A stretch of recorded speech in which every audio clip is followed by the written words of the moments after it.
ഏറ്റവും കൂടുതൽ ആൾക്കാർ പേടിയോടെ കാണുന്ന ഒരു സർജറിയാണ് സ്പൈൻ സർജറി. സ്പൈൻ എന്ന് കേൾക്കുമ്പോൾ തന്നെ ഞങ്ങളുടെ വീട്ടിൽ സ്പൈൻ സർജറി ആരും ചെയ്യിക്കരുതെന്ന് നാട്ടുകാർ വരെ പറഞ്ഞിട്ടുണ്ടെന്നാണ് ആൾക്കാർ പറയുന്നത്.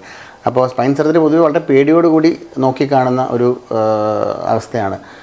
ഒരു പക്ഷേ ഒരു 15 വർഷം മുമ്പോ 20 വർഷം മുമ്പോ സേഫ്റ്റി മാർജിൻ വളരെ കുറവായിരുന്നൊരു സർജറി ആയിരുന്നു സ്പൈൻ സർജറി. പക്ഷേ ഇന്ന് വളരെയധികം നൂതനമായ ഡെവലപ്മെൻറ്റ്സ് വന്നതോടുകൂടി തന്നെ സേഫ്റ്റിയും അതുപോലെ തന്നെ ഒരു സർജറിയിലൂടെ കടന്നു പോകാനുള്ള ബുദ്ധിമുട്ട് വളരെയധികം കുറഞ്ഞിരിക്കുന്നൊരവസ്ഥയാണ് നമ്മൾ കാണുന്നത്.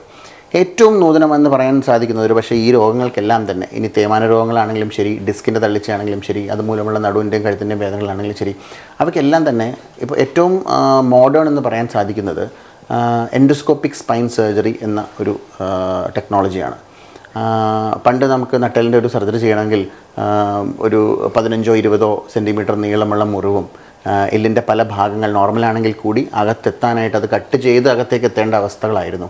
അപ്പോൾ ഇന്ന് എൻഡോസ്കോപ്പിക് സ്പൈൻ സർജറികളിലൂടെ നമുക്ക് ഒരു 8 മില്ലിമീറ്റർ, അതായത് നമുക്ക് ശരിക്കും പറഞ്ഞാൽ നമ്മുടെ ഒരു വിരലിൻ്റെ വീതി പോലും ഇല്ല എന്ന് പറയുന്ന രീതിയിൽ 8 മില്ലിമീറ്റർ ഒരു നീളമുള്ള ഒരു മുറിവിലൂടെ നമുക്ക് സ്പൈൻ്റെ ഏകദേശം എല്ലാ രോഗാവസ്ഥകളും ട്രീറ്റ് ചെയ്യാൻ പറ്റുമെന്നുള്ളതാണ് അതിൻ്റെ ഏറ്റവും വലിയൊരു സാങ്കേതിക വിജയം. അപ്പോൾ അതോടൊപ്പം തന്നെ അതിൻ്റെ അർത്ഥം എന്താണെന്ന് പറഞ്ഞാൽ നമുക്ക് നോർമലായിട്ടുള്ള ഒരു സ്ട്രക്ചേഴ്സും കട്ട് ചെയ്യേണ്ടി വരുന്നില്ല, എല്ലിൻ്റെ ഒരു ഭാഗവും കട്ട് ചെയ്തെടുത്ത് മാറ്റുകയോ ചെയ്യേണ്ടി വരുന്നില്ല. അപ്പോൾ നോർമലായിട്ടുള്ള സ്വതസിദ്ധമായ നട്ടെല്ലിൻ്റെ ബലത്തെ നമ്മൾ ഒട്ടും കുറയ്ക്കാതെ തന്നെയാണ് ഈ രോഗാവസ്ഥയെ നമ്മൾ ചികിത്സിക്കുന്നത്. അതുപോലെ തന്നെ ചെറിയ ഇൻസിഷനാണ് എന്നുള്ളത് കൊണ്ട് തന്നെ ഓപ്പറേഷൻ ചെയ്യുന്ന അന്ന് തന്നെ പൂർണ്ണമായി വേദന മാറി വീട്ടിൽ പോകാൻ പറ്റുന്ന, സെയിം ഡേ തന്നെ ഡിസ്ചാർജ് ചെയ്യാൻ പറ്റുന്നൊരവസ്ഥയാണ് ഇന്ന് നമുക്ക് കാണാൻ കഴിയുന്നത്. അപ്പോൾ ഈ എൻഡോസ്കോപ്പിക് സ്പൈൻ സർജറി ഇപ്പോൾ ഒരു ഡെവലപ്പിംഗ് ഫീൽഡാണ്. ഇപ്പം ഡെവലപ്പ് ചെയ്ത് ഇപ്പോൾ ഒരുപക്ഷെ കേരളത്തിൽ തന്നെ 4-5 സെൻറ്റേഴ്സിൽ നമുക്ക് പോപ്പുലറായിട്ട് എൻഡോസ്കോപ്പിക് സ്പൈൻ സർജറി ചെയ്യുന്നുള്ളൂ. പല പേഷ്യൻസും എനിക്ക് എൻ്റെ പേഴ്സണൽ അനുഭവം എന്താണെന്ന് പറഞ്ഞാൽ ഓപ്പറേഷൻ കഴിഞ്ഞ് നമ്മൾ ആ മുറിവിൻ്റെ ഒരു ഇത് കാണുമ്പോഴത്തേക്കും ആദ്യം കാണാൻ പറ്റാത്ത രീതിയിൽ സൂക്ഷിച്ച് നോക്കുന്ന ഒരു രീതിയാണ് നമുക്ക് പലപ്പോഴും കാണാറ്. കാരണം അത്ര ചെറിയൊരു ഇൻസിഷനിലൂടെയാണ് സർജറി ചെയ്യുന്നത്.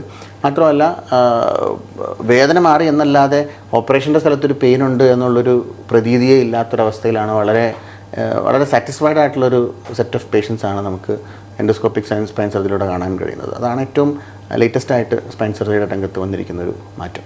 ഡോക്ടർ ആദ്യം പറഞ്ഞതുപോലെ ഇപ്പോൾ സ്പൈൻ സർജറിനെ കുറിച്ച് എല്ലാവർക്കും പൊതുവേ ഉള്ളൊരു തെറ്റിദ്ധാരണയാണ് സ്പൈൻ സർജറി കഴിഞ്ഞാൽ പല ജോലികളും പല കാര്യങ്ങളും നമുക്ക് പിന്നീട് ചെയ്യാൻ പറ്റില്ല എന്നുള്ളത്. അതുകൊണ്ടാണ് ഇന്ന് പലരും സ്പൈൻ സർജറി ചെയ്യാൻ മടിക്കുന്നതും. അപ്പോൾ അത് എത്രത്തോളം ശരിയാണ്? വളരെ ശരിയാണ്. കാരണം ഒരുപാട് പേഷ്യൻസ് ചോദിക്കുന്നൊരു ചോദ്യമാണ് ചോദിച്ചത്. കാരണം സ്പൈൻ സർജറി നമ്മൾ അഡ്വൈസ് ചെയ്യുമ്പോൾ തന്നെ അയ്യോ ഇനി എനിക്ക് ജോലി ചെയ്യാൻ പറ്റില്ല, ഇനി എൻ്റെ ഇതെന്താവുമെന്ന് ചോദിക്കുന്നൊരു കോമൺ ആയിട്ടുള്ളൊരു ചോദ്യമാണ്. പക്ഷേ സ്പൈൻ സർജറിയുടെ റിക്കവറി ഫേസിൽ, അതായത് 1-2 മാസം കാലയളവിൽ മാത്രമാണ് എന്തെങ്കിലും ഒരു ചേഞ്ചോ അല്ലെങ്കിൽ ഇന്ന ജോലി ചെയ്യാൻ പാടില്ല എന്നുള്ള ഒരു ഇൻസ്ട്രക്ഷൻ കൊടുക്കുന്നത്. അതായത് ഒരു റിക്കവറി പീരീഡ് കഴിഞ്ഞാൽ, അതായത് ഒരു 2 മാസം പീരീഡ് കഴിഞ്ഞ് കഴിഞ്ഞാൽ നേരത്തെ ചെയ്തതിനേക്കാൾ കൂടുതലായി, നേരത്തെ ചെയ്തതിനേക്കാൾ ഹെവിയായി തന്നെ എല്ലാ ജോലികളും ചെയ്യാൻ പറ്റുന്ന രീതിയിലാണ് ഇന്ന് സ്പൈൻ സർജറിയുടെ ഒരു പോക്ക്. അതായത് ഇന്നത് ചെയ്യാൻ പാടില്ല. ഇപ്പോൾ ഫുട്ബോൾ കളിക്കാരാണ്, വന്ന് സ്പൈൻ സർജറി കഴിഞ്ഞാൽ തിരിച്ച് ഫുട്ബോൾ കളിയിലേക്ക് ആക്റ്റീവായിട്ട് പോകാൻ പറ്റുന്നൊരവസ്ഥ. ഹെവി മാനുവൽ ലേബർ ചെയ്യുന്ന ഒരാളാണെങ്കിൽ പോലും അത് കഴിഞ്ഞിട്ട് ആ മുമ്പ് ചെയ്തിരുന്ന ജോലിയിലേക്ക് തന്നെ തിരിച്ചു പോകാൻ പറ്റുന്നൊരു സാഹചര്യമാണ് നമ്മളിന്ന് കാണുന്നത്. അപ്പോൾ സ്പൈൻ സർജറി കഴിഞ്ഞു എന്നതിൻ്റെ പേരിൽ ഇന്നത് കാര്യം ചെയ്യാൻ പാടില്ലെന്നോ അല്ലെങ്കിൽ എൻ്റെ ജോലി മാറേണ്ടി വരുമെന്നോ അല്ലെങ്കിൽ എൻ്റെ ജോലിയുടെ പ്രകൃതം മാറ്റേണ്ടി വരുമെന്നോ എന്നുള്ളൊരവസ്ഥ ഇന്നില്ല. അപ്പോൾ പണ്ട് മാസങ്ങളും വർഷങ്ങളും എടുത്തിരുന്നൊരു റിക്കവറി ആഴ്ചകളിലേക്ക് ചുരുങ്ങിയിരിക്കുകയാണ് ഇന്നത്തെ മോഡേൺ ടെക്നോളജി കൊണ്ട്. മാത്രമല്ല കംപ്ലീറ്റ് റിക്കവറി എന്ന് പറയുന്നതിനെ ശരിക്കും അന്വർത്ഥമാക്കുന്നതാണ് ഇന്നത്തെ സ്പൈൻ സർജറിയുടെ ഒരു പോക്ക്.